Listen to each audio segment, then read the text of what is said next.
It's Friday, February 9th. Let's talk PlayStation. So if you remember a few weeks ago, we were talking about PS4 Firmware 5.50 beta starting relatively soon, and it has started right now, actually. And Sony has also detailed on the PlayStation blog all the features that we're going to be getting in 5.50, and you'll be surprised to find out that it's pretty robust. A lot of interesting things are coming in this firmware update, and we're going to go over all those features right now currently. So the first thing being Sony expanding more on the parental controls for PS4. I'm surprised they keep adding more layers to this, but if you are a parent or guardian, this is definitely going to be something for you. You can manage the time for, like, the amount of, you can basically set time limits for your children and your sub accounts, which is pretty interesting. You can set it so that maybe if they go over their allotted time, they'll actually get logged out, which is pretty good. You can actually do that from your PC or smartphone. You can monitor their activity and things like that. That's pretty cool. Now, you're going to get library UI enhancements. So basically anything in the library section of PS4. A lot of better visibility with the content. So basically you can see what's currently installed on the system. I find that to be pretty handy. You can see by certain users and PSN avatars of like who has each purchased content. There's a PlayStation Plus tab, so you can see all the content that you've grabbed specifically for free from PlayStation Plus. So say your membership lapse is over and you want to know what content falls under that of free games, so you'd have to renew your membership if you wanted to replay those games or go buy them individually. You can hide apps, which is, I didn't really see a need for that, but I guess, you know, you might find that handy to hide some betas or trials, maybe things that you're not going to be using anymore. A little bit of enhancement to the quick menu, so even more accessibility here. Basically a lot of shortcuts they're adding, so things like hitting square to bring up volume control. You can actually also access specific custom lists for friends now, so if you want to do specific friends lists in the quick menu that you have set up, you can do that. Another feature is background music on PlayStation Now. This one's, I'm wondering how this one works specifically, because if you know, back in the PS3 days, not a lot of games supported in-game music with the in-game XMB, so I'm wondering, is the music just going to play entirely over the PS3 game, and you have to lower the SFX and in-game music for that manually or something, or will it just straight up be a situation where the game had to be compatible even back then to work with this now? So I'm curious to find out how that works, and if anybody can fill me in on that. Notifications update. So you can go to notifications at triangular options, and you can select single or multiple notifications to delete them. So that's kind of cool there, I guess. Custom wallpapers. So, I mean, yeah, we have custom wallpapers, but now you can actually import real custom wallpapers via USB. So you can actually get some content on your PS4 now and specifically set up certain wallpapers. This should have been here a very long time ago, but whatever, it's welcome now. You can customize tournament team pages. So you can import team logo backgrounds, again, from a USB drive, anything like that. So you can edit your team and make it a little bit better looking that way. Now, for PS4 Pro models, Supersampling mode is coming.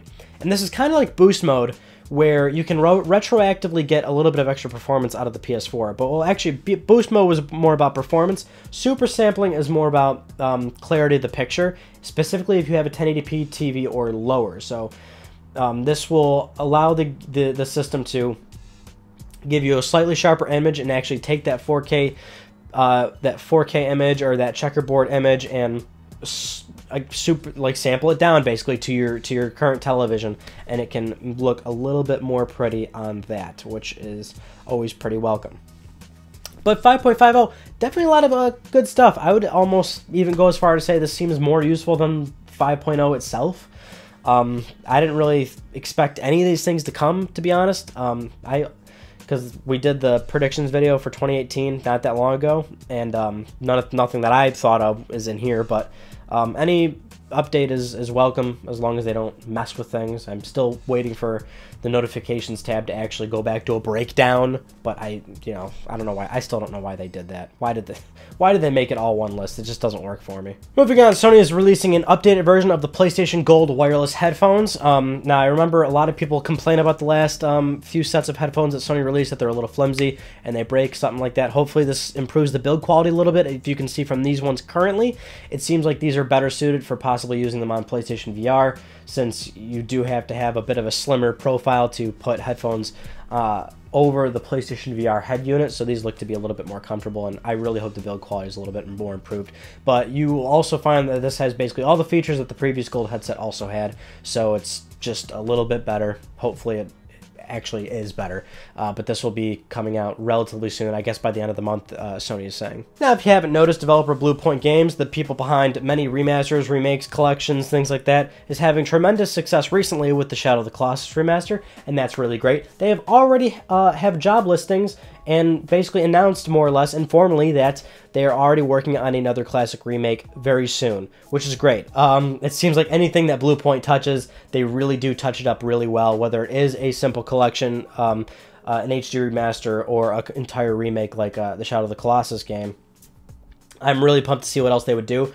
At this point, it's become sort of like a checklist of like, here are all the games I want Bluepoint Games to touch. It seems like anything they do touch works out very well, and they do have a very strong working relationship with Sony. Now, Sony doesn't own them or anything like that, but they do have a very strong relationship, and they've done a lot of collections and remasters and things like that under Sony's belt. So it's entirely possible that this may be another contract due out from Sony. Although it also is very possible that it could be something else. I mean, Bluepoint has also worked with Microsoft and other publishers, so it could be anything, really, at the end of the day. It's just, in all likelihood, it might be another Sony project, and you know, if you're a PlayStation fan, hopefully it is another Sony project, because there's still a lot of classic PlayStation games I would love to see brought to the modern era. And that's a nice segue into our next news story, which actually is about Crash Bandicoot. We haven't talked about Crash in a while, but the great success of the Insane trilogy is not going unnoticed, and Activision definitely sees it. Apparently, this came out previously this past week from a licensing publishing agent in Europe, that Activision already has a 5-year plan for Crash Bandicoot, and he has a game planned for 2019. So we can actually expect another Crash game in 2019. No idea what it will be, whether it's maybe a Crash Team Remaster or an actual legit new original entry into the series. Who knows what it would be, but they definitely have a new plan, and they will be releasing another Crash game in 2019.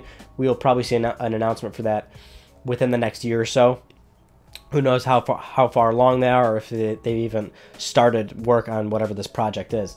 They were also quick to mention that the Insane trilogy is coming to Switch and PC later too. Now, no cited release date or anything like that, but that's pretty interesting, because this will basically, in a sense, be one of the first official times that the first 3 Crash games in any capacity have actually officially released on a platform outside of the original PlayStation, which is pretty cool. I think that game actually would be perfect on Switch handheld mode. It would almost feel weird and foreign to me, but I actually think that would certainly feel at home on there for sure. My only thing is, like, guys, okay, it's like, it's cool, but like, I was hoping the other direction would be like, wow, the Crash Insane trilogy did so well. How about the Spyro trilogy? You know, I thought they were gonna go in that direction, but they're just, maybe they are still going in that direction, but I would like a little bit of indication. I want to see the Insane trilogy treatment get brought over to Spyro, please. I also think we really can't gloss over the fact that, well, the game's coming to PC and Switch and not Xbox One, which is certainly very interesting.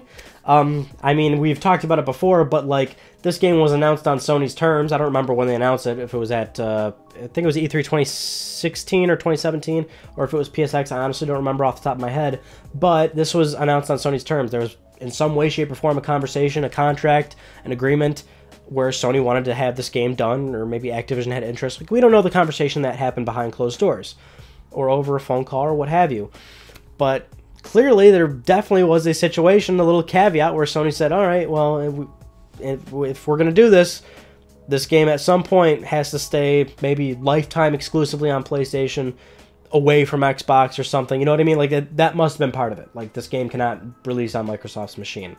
But go ahead, put it on PC or Nintendo, because I'm sure Sony doesn't really care about that. They just wanted the game to be out a year on their platform first, and then just never go to Microsoft. I don't know. But certainly that is probably the case, which is definitely funny, I guess. And hey, it's another one of those news stories where we talk about just how well Sony's doing, but they had a recent financial earnings report. PS4, 76 million systems sold worldwide. It is surely going to beat PlayStation 3 within the next, I don't know, probably like 4 to 8 months. To give a pretty rough estimate, PS3 is around 83 million systems. Maybe in like 5 or 6 months, PS4 will finally eclipse PlayStation 3. It would have eclipsed it very, very fast, because it did it in a much shorter time than the PlayStation 3 has been on the market. And PlayStation Plus subscriptions. Sony also gave us an update on that. 31.5 million subscribers currently active and subscribed to PlayStation Plus, which gives a pretty good attach rate for the company. I would like to see a lot of more reinvestment in the infrastructure, but it seems like more often than not we get a lot of PSN downtime or maintenance, and it sucks seeing that so often. I really wish Sony would kind of get their gear together and at least make it seem very apparent that they are reinvesting in the network heavily. But it seems like a lot of that money is just either going to PlayStation Now or whatever else Sony wants to do, which is maybe, I don't know, funding their first-party studios, which honestly I don't have a problem with. But you know, wherever this money's going, don't just keep it in a piggy bank. Like, let's see a little bit get put back on this network, because it just does seem like a lot of people have been pretty vocal about it. PSN is going down way too often.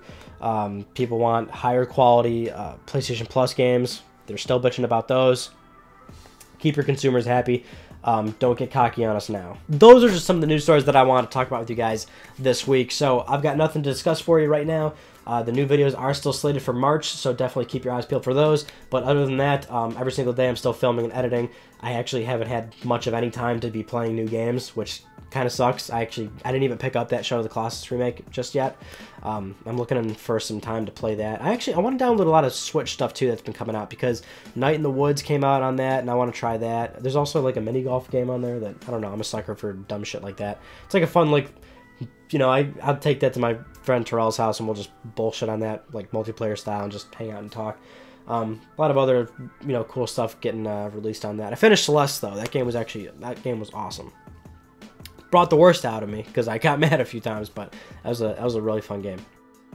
But let me know what you guys are up to, what you guys have been playing, and we'll just keep talking and hanging out as we often do. Anyway, that concludes this week's episode of Let's Talk PlayStation. I'm Ryan Badecki. Thank you all so much for talking with me, and I will see you guys next Friday.